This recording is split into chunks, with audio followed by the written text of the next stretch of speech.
Halo teman-teman, di video kali ini kita akan membahas tentang menjadi korban penipuan di aplikasi pinjaman online yaitu EasyCash di tahun 2024 ini.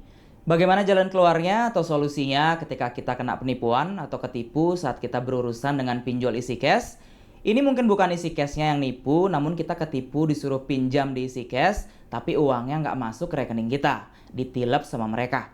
Ini berbagai macam modus sudah ada, mulai dari disuruh ngebalikin uangnya dulu, nanti akan diganti uangnya 2 kali lipat, atau mungkin modusnya juga salah kirim, salah transfer, nanti akan disuruh transfer balik dan lain sebagainya. Modus ada bukti transfer yang keliru transfer dari orang-orang yang mengaku admin atau CS isi cash. Itu berbagai macam modusnya.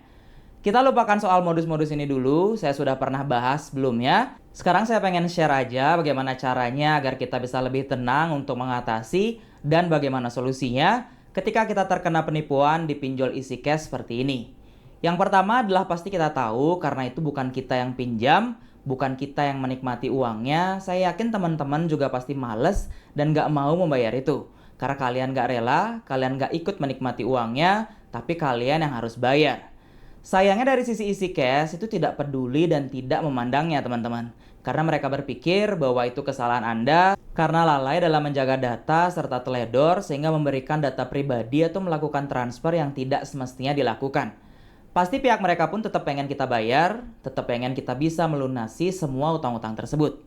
Sayangnya di sisi kita sebagai korban, masa harus seperti itu perlakuannya? Pasti akan bertentangan dan gak akan ada jalan temunya. Kalau saya boleh saran, lebih baik kita harus melaporkan masalah ini ke polisi, terkait itu diusut atau enggak oleh polisi, terkait itu akan diproses, benar-benar diselidiki atau tidak oleh polisi, tidak masalah, bukan ranah kita, bukan tanggung jawab kita, bukan urusan kita. Yang penting yang harus kita lakukan adalah melaporkan kejadian ini ke kantor polisi, minimal kita harus minta bukti lapor. Melaporkan bahwa kita sebagai korban, ada penipuan yang nomornya sekian-sekian, ungkapkan semua ke polisi teman-teman. Minta tolong untuk dibikinkan surat bukti lapor. Surat bukti lapor inilah yang teman-teman pegang, di mana ketika ada penagihan-penagihan dari isi cash, kalian fotokopiin aja itu, kasih ke DC-nya, atau kirim email ke customer service atau bagian penagihan mereka teman-teman. Mungkin segitu dulu video kali ini, semoga bisa bermanfaat. Mohon maaf jika ada salah-salah kata.